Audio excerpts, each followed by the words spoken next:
ಆಕಾಶವಾಣಿ ಪ್ರದೇಶ ಸಮಾಚಾರ ಓದುತ್ತಿರುವವರು ವಿವೇಕಾದಿತ್ಯ ಕನಿಯಾಲ. ಕಲ್ಯಾಣ ಕರ್ನಾಟಕ ಭಾಗದಲ್ಲಿ 1,000 ಕೋಟಿ ರೂಪಾಯಿ ವೆಚ್ಚದಲ್ಲಿ 1,025 ಕಿಲೋಮೀಟರ್ ರಸ್ತೆ ಅಭಿವೃದ್ಧಿಪಡಿಸಲಾಗುತ್ತಿದೆ. ಮಾರ್ಚ್ 2027ರ ವೇಳೆಗೆ ಕಾಮಗಾರಿ ಪೂರ್ಣಗೊಳ್ಳಲಿದೆ.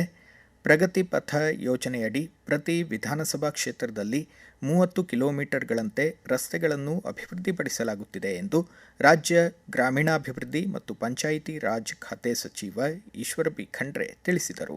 ಗುಲ್ಬರ್ಗಾ ವಿಶ್ವವಿದ್ಯಾಲಯದ ಡಾಕ್ಟರ್ ಬಿಆರ್ ಅಂಬೇಡ್ಕರ್ ಸಭಾಂಗಣದಲ್ಲಿ ಮುಖ್ಯಮಂತ್ರಿ ಡಿಕೆ ಶಿವಕುಮಾರ್ ಅವರ ಅಧ್ಯಕ್ಷತೆಯಲ್ಲಿ ಆಯೋಜಿತ ಕಲಬುರಗಿ ವಿಭಾಗ ಮಟ್ಟದ ಪ್ರಗತಿ ಪರಿಶೀಲನಾ ಸಭೆಯಲ್ಲಿ ಪಾಲ್ಗೊಂಡು ಮಾತನಾಡಿದ ಸಚಿವರು, ನಾಡಿನಾದ್ಯಂತ ಒಟ್ಟು 7,110 ಕಿಲೋಮೀಟರ್ ಹಳ್ಳಿ ರಸ್ತೆ ಸುಧಾರಣೆಗೆ ಎಡಿಬಿ ಬ್ಯಾಂಕ್ನಿಂದ 5,000 ಕೋಟಿ ರೂಪಾಯಿ ವೆಚ್ಚದಲ್ಲಿ ಯೋಜನೆ ಕೈಗೆತ್ತಿಕೊಳ್ಳಲಾಗಿದೆ ಎಂದರು.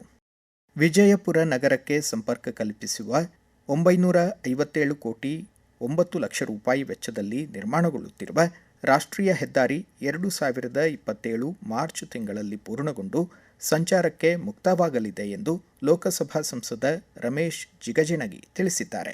ನಿರ್ಮಾಣ ಹಂತದಲ್ಲಿರುವ ರಾಷ್ಟ್ರೀಯ ಹೆದ್ದಾರಿ ಕುರಿತು ಅಭಿಯಂತರರ ಜೊತೆ ಮಾತುಕತೆ ನಡೆಸಿ ಮಾಹಿತಿ ಪಡೆದ ಸಂಸದರು, ಮಹಾರಾಷ್ಟ್ರದ ಮುರುಮ್ನಿಂದ ವಿಜಯಪುರದ ನೇತಾಜಿ ವೃತ್ತದವರೆಗಿನ 65% ರಸ್ತೆ ಕಾಮಗಾರಿ ಪೂರ್ಣಗೊಂಡಿದೆ ಎಂದು ತಿಳಿಸಿದರು. ರೈತರ ಕಲ್ಯಾಣಕ್ಕೆ ರಾಜ್ಯ ಸರ್ಕಾರ ಬದ್ಧವಾಗಿದೆ. 2025ನೇ ಸಾಲಿನ ಮುಂಗಾರು ಹಂಗಾಮಿನ ಅತಿವೃಷ್ಟಿಯಲ್ಲಿ ಕಲಬುರಗಿ ರೈತರ ಬೆಳೆ ಹಾನಿಗೆ ಸಂಬಂಧಿಸಿದಂತೆ ಪ್ರಧಾನಮಂತ್ರಿ ಫಸಲ್ ಬಿಮಾ ಯೋಜನೆಯಡಿ 585 ಕೋಟಿ 72 ಲಕ್ಷ ರೂಪಾಯಿ ವಿಮಾ ಪರಿಹಾರ ಮೊತ್ತವನ್ನು ಲೆಕ್ಕಾಚಾರ ಮಾಡಲಾಗಿದೆ ಎಂದು ಕಲಬುರಗಿ ಜಿಲ್ಲಾ ಉಸ್ತುವಾರಿ ಸಚಿವ ಪ್ರಿಯಾಂಕ್ ಖರ್ಗೆ ತಿಳಿಸಿದ್ದಾರೆ. ತಮ್ಮ ಎಕ್ಸ್ ಖಾತೆಯಲ್ಲಿ ಮಾಹಿತಿ ಹಂಚಿಕೊಂಡಿರುವ ಸಚಿವರು, ಇದುವರೆಗೂ 243 ಕೋಟಿ 44 ಲಕ್ಷ ರೂಪಾಯಿ ಪರಿಹಾರ ಬಿಡುಗಡೆಯಾಗಿದೆ ಎಂದು ತಿಳಿಸಿದ್ದಾರೆ. ಬಾಕಿ ಇರುವ ವಿಮಾ ಪರಿಹಾರವನ್ನು ಶೀಘ್ರದಲ್ಲೇ ರೈತರ ಕೈ ಸೇರುವಂತೆ ಕ್ರಮ ಕೈಗೊಳ್ಳಲಾಗುವುದು ಎಂದರು. ಮಹಾರಾಷ್ಟ್ರದಲ್ಲಿ ಅಡಿಕೆ ಸಾಗಣೆ ವಾಹನಗಳನ್ನು ತಡೆದಿರುವುದರಿಂದ ಲಕ್ಷಾಂತರ ಅಡಿಕೆ ಬೆಳೆಗಾರರು, ಸಹಕಾರಿ ಸಂಸ್ಥೆಗಳು ಹಾಗೂ ವ್ಯಾಪಾರಿಗಳು ಸಂಕಷ್ಟಕ್ಕೆ ಸಿಲುಕಿದ್ದಾರೆ. ಈ ಕುರಿತು ಹೊಸದಿಲ್ಲಿಯಲ್ಲಿ ಮಹಾರಾಷ್ಟ್ರ ಮುಖ್ಯಮಂತ್ರಿ ದೇವೇಂದ್ರ ಫಡ್ನವೀಸ್ ಅವರ ಜೊತೆ ಮಾತುಕತೆ ನಡೆಸಲಾಗಿದ್ದು, ಮುಖ್ಯಮಂತ್ರಿಯವರು ಅಡಿಕೆ ಸಾಗಣೆಗೆ ಯಾವುದೇ ರೀತಿ ತೊಂದರೆಯಾಗದಂತೆ ಸೂಕ್ತ ಕ್ರಮ ಕೈಗೊಳ್ಳುವ ಭರವಸೆ ನೀಡಿರುವುದಾಗಿ ಕೇಂದ್ರ ಗ್ರಾಹಕ ವ್ಯವಹಾರಗಳ ಖಾತೆ ಸಚಿವ ಪ್ರಹ್ಲಾದ್ ಜೋಶಿ ತಿಳಿಸಿದ್ದಾರೆ. ಸಭೆಯಲ್ಲಿ ಶಾಸಕ ಅರಗ ಜ್ಞಾನೇಂದ್ರ, ಸಂಸದರಾದ ಕ್ಯಾಪ್ಟನ್ ಬ್ರಿಜೇಶ್ ಚೌಟ, ಬಿವೈ ರಾಘವೇಂದ್ರ, ಕೋಟಾ ಶ್ರೀನಿವಾಸ ಪೂಜಾರಿ, ವಿಶ್ವೇಶ್ವರ ಹೆಗಡೆ ಕಾಗೇರಿ ಪಾಲ್ಗೊಂಡಿದ್ದರು. ಕೊಡಗು ಸೇರಿದಂತೆ ಕಾವೇರಿ ಜಲಾನಯನ ಪ್ರದೇಶದಲ್ಲಿ ನಿರಂತರ ಮಳೆಯಾಗುತ್ತಿರುವ ಹಿನ್ನೆಲೆ ಮಂಡ್ಯ ಜಿಲ್ಲೆ ಕೃಷ್ಣರಾಜಸಾಗರ ಅಣೆಕಟ್ಟೆಯ ಒಳಹರಿವಿನಲ್ಲಿ ಏರಿಕೆ ಕಂಡಿದೆ. ನಿನ್ನೆ 82 ಅಡಿ ಇದ್ದ ಜಲಾಶಯದ ನೀರಿನ ಪ್ರಮಾಣ ಇಂದು 84 ಅಡಿಗಳಿಗೆ ಏರಿಕೆಯಾಗಿದೆ. ತಮಿಳುನಾಡಿಗೆ ನೀರು ಬಿಡುಗಡೆ ಮಾಡಿಲ್ಲ ಎಂದು ಕಾವೇರಿ ನೀರಾವರಿ ನಿಗಮದ ಅಧಿಕಾರಿಗಳು ತಿಳಿಸಿದ್ದಾರೆ.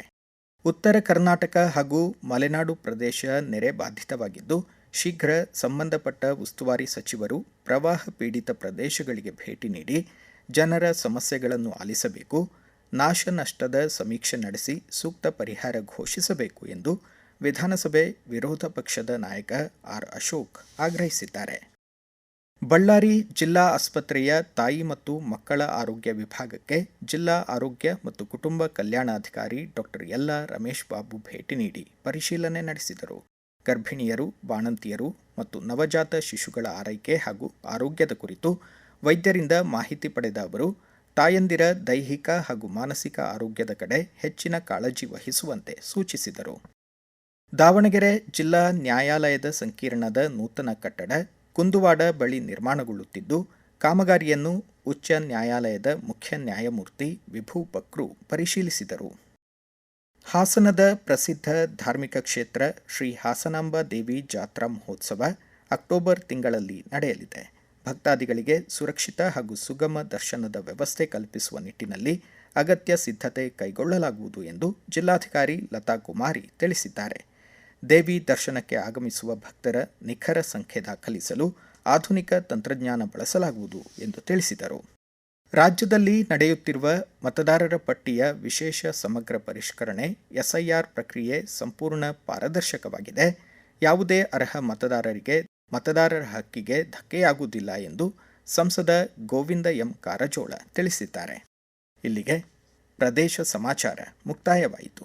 ನಮ್ಮ ಮುಂದಿನ ರಾಷ್ಟ್ರೀಯ ವಾರ್ತಾ ಪ್ರಸಾರ ಮಧ್ಯಾಹ್ನ 1:10 ನಿಮಿಷಕ್ಕೆ.